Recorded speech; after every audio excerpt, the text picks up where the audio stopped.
वज़ीर-ए-आला योगी आदित्यनाथ ने लखनऊ के काकोरी में अवामी जलसे से खिताब किया। आज़ादी के अमृत महोत्सव के मौके पर काकोरी ट्रेन एक्शन के शोधा को खराज अकीदत पेश करते हुए शोधा के अहले खाना को एजाज से नवाजा गया। अपने खिताब में इन्होंने कहा कि शोधा की कुर्बानियों को कभी भुलाया नहीं जा सकता। आयोजित इस समारोह में काकोरी ट्रेन एक्शन से जुड़े हुए सभी क्रांतिकारियों और भारत माता के उन सभी अमर बलिदानियों को, जिन्होंने देश की आजादी को अपनी जीवन समर्पित किया और देश की आजादी के बाद देश की सुरक्षा के लिए अपने आप को बलिदान किया, उन सभी ज्ञात अज्ञात हुतात्माओं को विनम्र श्रद्धांजलि अर्पित करते हुए मैं प्रदेश शासन की ओर से श्रद्धांजलि देता हूं, उन्हें कोटि कोटि नमन करता हूं। काकोरी ट्रेन एक्शन से जुड़े हुए उन महानायकों को, जिन्हें आजीत के दिन पर 1927 में फांसी दी गई थी, जिसमें पंडित राम प्रसाद बिस्मिल, ठाकुर रोशन सिंह और अस्फाउल्लाह खां, इन सबको फांसी दी गई थी।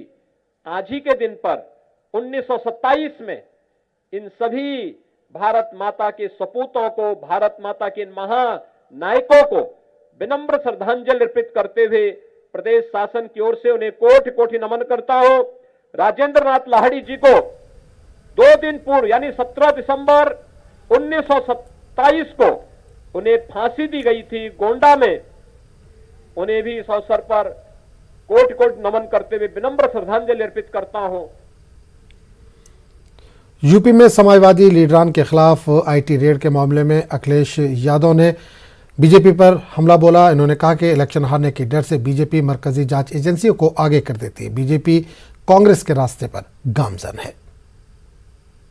पार्टीज आएंगी या उनके नेता आएंगे, उनके सहयोग के लिए इनकम टैक्स, ईडी, सीबीआई और भी संस्थाओं का सहारा लेकर के अटैक करने का काम करेंगे। अभी तक तो ये संस्थाएं उनके लिए थीं जो सरकार में हैं, उनकी सरकार कैसे हटाएं, उसके लिए इन संस्थाओं का इस्तेमाल किया जाता था। लेकिन पहली बार देखने को मिल रहा है कि उत्तर प्रदेश में समाजवादी पार्टी की सरकार न बन जाए, इसके लिए इन संस्थाओं का भी इस्तेमाल होगा। पूरा देश जानता है कि जहां जहां चुनाव भारतीय जनता पार्टी हारने लगती है, इन संस्थाओं को आगे करती है। जहां तक ईडी, सीबीआई या अपने कागजों को दिखाने का काम, हमें बहुत पुराना अनुभव है और इसलिए अनुभव है कि भारतीय जनता पार्टी भी कांग्रेस के रास्ते पर जा रही है। भारतीय जनता पार्टी वही तरीके अपना रही है जिसमें केंद्रीय जो एजेंसीज हैं उनसे कैसे डराया धमकाया जाए। लेकिन जिस तरीके का माहौल उत्तर प्रदेश में है, दिल्ली के वज़ीर-ए-आला अरविंद केजरीवाल ने कायस्थ समाज महासम्मेलन में शिरकत की। इस मौके पर इन्होंने खिताब करते हुए कहा कि समाज और मुल्क की तरक्की में कायस्थ समाज का अहम रोल है। इन्होंने मजीद कहा कि मुल्क की आज़ादी के लिए कायस्थ समाज का अहम किरदार माना जाता है। इन्होंने कहा कि कायस्थ समाज के अफराद बड़े बड़े ओहदों पर फायज हैं। समाज निर्माण के लिए, राष्ट्र निर्माण के लिए सतत भागीदार रहा है। पुराने जमाने में भी, उसके बाद भी, देश की आज़ादी की लड़ाई में भी कायस्थ समाज ने बढ़ चढ़ के हिस्सा लिया। और आज अगर हम देखें तो ब्यूरोक्रेसी के अंदर, अफसरशाही के अंदर एक तरह से कायस्थ समाज का वर्चस्व है।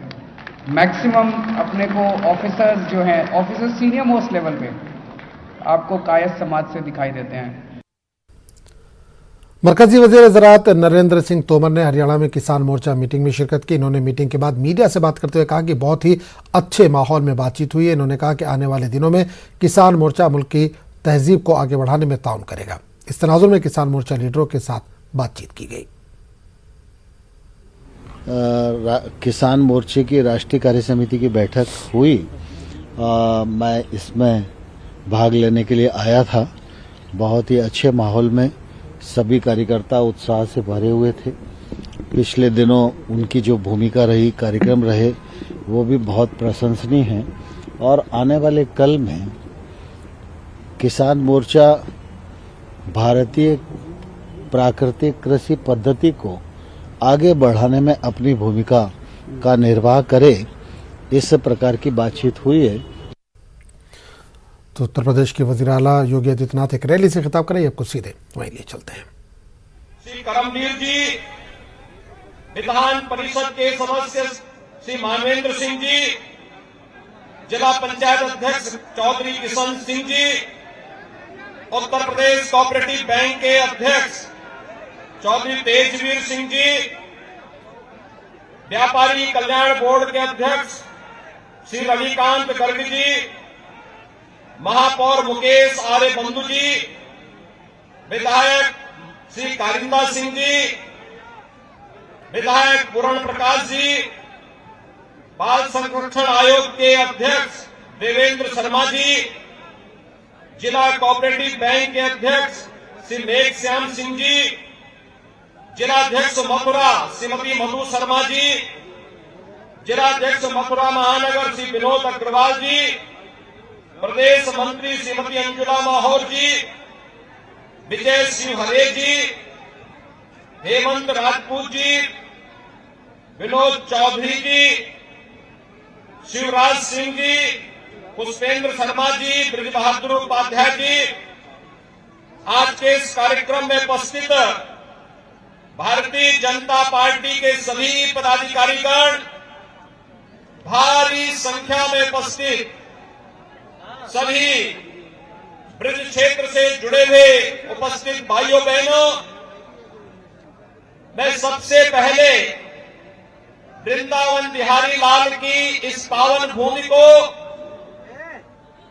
कोटि कोटि नमन करते हुए मैं प्रातः आने के बाद पहले भगवान श्री कृष्ण की जन्मभूमि पर ही दर्शन करने के लिए गया और वहां का आशीर्वाद लेने के बाद फिर आपके बीच में भाइयों बहनों में आया हूं।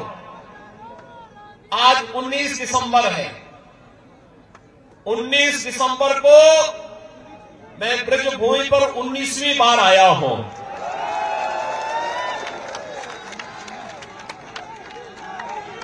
भाइयों बहनों, आज की तिथि हमारे लिए बहुत महत्वपूर्ण है। गोवा मुक्ति का दिवस तो है ही, लेकिन आज के दिन 1927 में देश की स्वाधीनता के लिए अपना बलिदान देने वाले पंडित राम प्रसाद बिस्मिल, ठाकुर रोशन सिंह, अस्फाउल्लाह खां, राजेंद्र नाथ लाहिड़ी जैसे क्रांतिकारियों को फांसी की सजा हुई थी। निरंकुश ब्रिटिश हुकूमत को खाड़ने के लिए क्रांतिकारियों ने उस कालखंड में ज्वलंत जगाई थी। आज पूरा देश अपने महान क्रांतिकारियों का स्मरण कर रहा है, उन्हें बार बार स्मरण कर रहा है और इसलिए आज जन विश्वास यात्रा केंद्र और प्रदेश सरकार की विकास की यात्रा को जन विश्वास में बदलने के लिए, जनता जनार्दन का आशीर्वाद प्राप्त करने के लिए एक बार फिर प्रदेश के 6 स्थानों से प्रारंभ हो रही है और मैं सौभाग्य मानता हूं कि भगवान श्री कृष्ण की इस पावन धरती पर मुझे इस यात्रा का शुभारंभ करने का सौभाग्य प्राप्त हुआ है। भाइयों बहनों, श्रीनगर के मजाफात में हारवन इलाके में सिक्योरिटी फोर्सेज ने LET के एक आला कमांडर को हलाक कर दिया। पुलिस के मुताबिक हलाक होने वाले अस्करियत पसंद की शनाख्त सैफुल्लाह उर्फ अबू खालिद उर्फ शाहनवाज के तौर पर हुई है, जो कराची का रहायशी है, जिसका ताल्लुक लश्कर तैयबा से है। IGP पुलिस कश्मीर का कहना है कि इसने 2016 में दरअंदाजी की थी और हरवन के इलाके में सरगर्म था। आज सुबह पुलिस और CRPF ने अस्करियत पसंदों की मौजूदगी के बारे में इत्तला पर एक मुहासरा किया और तलाशी ऑपरेशन शुरू किया और सुबह तकरीबन 3:30 बजे इनकाउंटर शुरू हुआ। एक मुख्तसर फायरिंग के बाद मिलिटेंट मारा गया।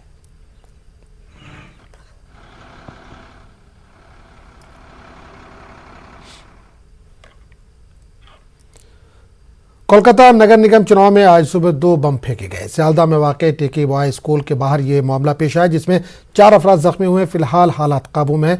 वादरे के कोलकाता म्यूनसिपल कॉरपोरेशन के लिए आज पोलिंग हो रही है। सुबह 7 बजे से ही वोटिंग का अमल शुरू है। लोग कतारों में देखे गए। कोलकाता के मुख्तलिफ इलाकों के 144 वार्ड्स में इंतखाबात का अमल जारी है। 4959 पोलिंग बूथ कायम किए गए। 21 दिसंबर को वोटों की गिनती की जाएगी। किसी भी किस्म के हंगामी हालात से निपटने के लिए 23,000 पुलिस जवानों को तैनात किया गया है। जयपुर एयरपोर्ट पर 15 करोड़ के ड्रग्स की खेप पकड़ी गई। इस हवाले से खातून मुसाफिर को हिरासत में लिया गया। वहीं DRI और कस्टम की टीम एयरपोर्ट को खंगाल रही है। इस हवाले से जांच जारी है। आंध्र प्रदेश के जिला कर्नूल में वाक़ श्रीशैलम टेम्पल के दुकानों की नीलामी का तनाज़ा शिद्दत इख्तियार करता जा रहा है। श्रीशैलम मंदिर के कॉम्प्लेक्स में वाक़ 50 दुकानों को 2017 में सड़क के तोसी के दौरान मुनहदिम किया गया था। 50 दुकानों में से 21 दुकानों को मुस्लिम तबके से ताल्लुक़ रखने वाले अफराद ने किराए पर हासिल किया था। मंदिर इंतजामिया ने करीब में वाक़ राजी पर दुकानें तामीर करवा के देने का यकीन दिलाया। दुकानों की तामीर के बाद 2019 में मंदिर इंतजामिया ने दुकानों की नीलामी का ऐलान किया। बजरंग दल, BJP और दीगर फ़िक़्ह परस्त जमातों ने मुस्लिम तबके को नीलामी में शामिल करने की मुखालफत की। रियासती वज़ीर बराए एंडोनमेंट वेलमपल्ली श्रीनिवास ने मुदाखलत करते हुए मामले को ठंडा करने के लिए मंदिर के एग्जीक्यूटिव ऑफिसर को तबादला कर दिया। वादरे के इस मामले को सुप्रीम कोर्ट से भी रुजू किया गया है। जस्टिस DY चंद्रचूड़ और BV नागरत्ना ने मुकदमे की समाअत करते हुए कहा कि नीलामी या लीज पर देने के मामले में किसी भी तबके को मजहब की बुनियाद पर महरूम नहीं किया जा सकता। कोरोना के नए वेरिएंट ओमिक्रॉन का दायरा रोज बरोज वसी होता जा रहा है। हिंदुस्तान में ओमिक्रॉन के 140 से ज्यादा मामला दर्ज किए गए हैं। तेलंगाना में 21 लोगों में ओमिक्रॉन की मुस्बत अलामतें पाई गई हैं। महाराष्ट्र में 40 से ज्यादा, दिल्ली में 20 से ज्यादा, जबकि राजस्थान में 17 से ज्यादा मामला दर्ज किए गए हैं। ओमिक्रॉन के बढ़ते मामलों के मद्देनजर मरकज और रियासती हुकूमतों ने एहतियाती इक़दाम इख्तियार करने की आवाम से अपील की है। उधर वर्ल्ड हेल्थ ऑर्गेनाइजेशन ने कहा है कि 89 ममालिक में ओमिक्रॉन की निशानदेही की गई है और ये डेल्टा वायरस से ज़्यादा तेज़ी से फैलता है उन जगहों पर जहां कम्युनिटी की सतह पर इन्फेक्शन का फैलाव ज़्यादा है। 1.5 से 3 दिन में इसके केसेस दुगने हो जाते हैं। WHO ने हफ्ते के रोज़ अपनी रिपोर्ट में खदशा जाहिर किया। मौजूदा आदादोशुमार को देखते हुए कहा गया है कि ओमिक्रॉन ने इन मकामात पर डेल्टा वायरस से भी आगे निकल जाएगा जहां कम्युनिटी की सतह पर इन्फेक्शन का फैलाव ज़्यादा है। रिपोर्ट में कहा गया है कि 16 दिसंबर 2021 तक WHO के तमाम 6 खित्तों के 89 ममालिक में ओमिक्रॉन फॉर्म की निशानदेही की गई है। वर्ल्ड हेल्थ ऑर्गेनाइजेशन ने कहा है कि इस बात के काफ़ी शवाहिद मौजूद है कि ओमिक्रॉन डेल्टा से ज़्यादा तेज़ी से फैलता है।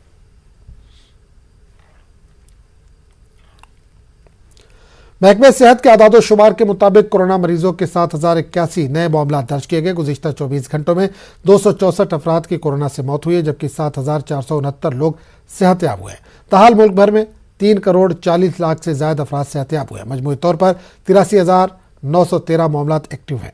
अब तक मजमूई तौर पर 130 करोड़ से ज्यादा लोगों को वैक्सीन दिया जा चुका है। कोरोना वबा से बचाव के लिए हुकूमत की जानिब से एहतियाती इक़दाम करने के लिए अवाम से बार बार अपील की जा रही है। दिल्ली के जंतर मंतर पर उत्तर प्रदेश के मदरसा टीचरों ने अपने बकाया तनख्वाह की अदायगी के लिए एहतजाज किया। एहतजाजी टीचरों का कहना है कि इनके 57 महीनों की तनख्वाहें बकाया है। न्यूज़ 18 उर्दू से बात करते हुए मदरसा टीचरों ने कहा कि इनके घर वालों की हालत खस्ता है, बच्चों की तालीम मुतासिर हो रही है, हम बीमारों का इलाज नहीं करा पा रहे हैं। मदरसा टीचरों ने वज़ीर आज़म, वज़ीर तालीम और वज़ीर अक़लियती उमूर से अपील की है कि उनकी तनख्वाहें जारी करवाएं।